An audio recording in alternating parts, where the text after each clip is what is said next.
दोस्तों, क्या आप भी एक यूट्यूबर हैं या इंस्टाग्राम पर रील्स बनाते हैं या फिर सिर्फ न्यूज के लिए सोशल मीडिया का इस्तेमाल करते हैं? तो संभल जाइए, भारत के डिजिटल स्पेस में अब तक का सबसे बड़ा बदलाव आ चुका है। IT rules 2026। सरकार के नए नियम आपके स्क्रीन और आपकी आजादी दोनों को बदलने वाले हैं। क्या ये नियम आपको फेक न्यूज से बचाएंगे या आपकी आवाज को दबाएंगे? क्या आपने कभी सोचा है कि एक वीडियो आपकी पूरी जिंदगी बर्बाद कर सकती है, या फिर 12 लाख कमाने के बाद भी आपको सरकार को 1 रुपया भी टैक्स नहीं देना होगा? यह कोई सपना नहीं है, भारत सरकार का न्यू डिजिटल ऑर्डर है। आज हम उस क्रांति की बात करेंगे जो 1961 के पुराने कानूनों की जंजीरें तोड़ रही है। चलिए जानते हैं कि यह क्रांति शुरू कहां से हुई और क्या वाकई हमारा लोकतंत्र खतरे में है। चलिए गहराई से समझते हैं इस पहल का एक्सप्लेनर के जरिए। दरअसल इस रिवॉल्यूशन की नींव तब पड़ी जब सरकार ने महसूस किया कि हमारा इनकम टैक्स एक्ट 1961 का है। तब ना तो इंटरनेट था और न ही एआई। 2024 से 25 में हमने देखा कि कैसे एआई और डीप फेक ने चुनाव और सेलिब्रिटीज की छवि को बिगाड़ा। आईटी रूल्स 2026 में इसके लिए कड़े प्रावधान हैं। अगर आप एआई से बना कंटेंट डालते हैं तो उस पर एआई जनरेटेड का लेबल लगना अनिवार्य होगा। अगर कोई कंटेंट भ्रामक पाया गया तो सरकार की फैक्ट चेक यूनिट उसे हटाने का आदेश दे सकती है, सिर्फ 24 से 48 घंटों के भीतर। इसकी शुरुआत 2023 से 24 के बजट सत्र में पीएम मोदी ने साफ कहा था कि कानूनों को रेड टेप से निकालकर रेड कारपेट तक लाना है। इसके लिए विशेषज्ञों की एक स्पेशल कमेटी बनी जिसने दुनिया के सबसे बेहतरीन टैक्स सिस्टम जैसे इंडोनेशिया और सिंगापुर को स्टडी किया। इसका मकसद आम आदमी को टैक्स के बोझ से बचाना और सोशल मीडिया के जंगल राज को खत्म करना है। इसे अंजाम देने के लिए रातों रात नहीं बल्कि 2 साल की लंबी कानूनी मशक्कत और पब्लिक फीडबैक का सहारा लिया गया। अब बात करते हैं उस क्रिस्पी बदलाव की जिसे सुनकर सोशल मीडिया दिग्गज कांप रहे हैं। इनमें सबसे पहला है द 3 आवर डेडलाइन। अगर किसी ने आपका डीप फेक बनाया, प्लेटफॉर्म के पास सिर्फ 3 घंटे हैं। इसे अंजाम देने के लिए सरकार ने ऑटोमेटेड रिपोर्टिंग पोर्टल तैयार किया है। दूसरा है एआई वाटरमार्क, यानी अब एआई के जरिए आप किसी को बेवकूफ नहीं बना पाएंगे। हर फोटो पर डिजिटल पहचान लगानी होगी। और तीसरा है टैक्स रिलीफ।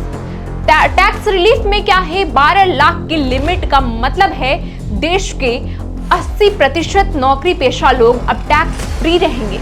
यह पैसा अब आपकी जेब में रहेगा, जिससे अर्थव्यवस्था में लिक्विडिटी बढ़ेगी। अब आते हैं सबसे बड़े विवाद पर, डेमोक्रेसी वर्सेस कंट्रोल। नए नियमों के अनुसार अगर आपके 5 लाख से ज्यादा फॉलोअर्स हैं तो आपको डिजिटल ब्रॉडकास्टर की तरह माना जा सकता है।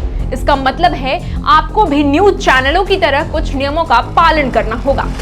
6 मिलियन से अधिक सब्सक्राइबर वाले एक यूट्यूब चैनल द देशभक्त को चलाने वाले आकाश बनर्जी का कहना है कि ये नियम भय का माहौल पैदा कर सकते हैं, जिससे कई क्रिएटर्स सेल्फ सेंसरशिप की ओर धकेल दिए जाएंगे। और भी कई लोगों ने इसका जमकर विरोध किया है और लोग कह रहे हैं कि ये लोकतंत्र की हत्या है।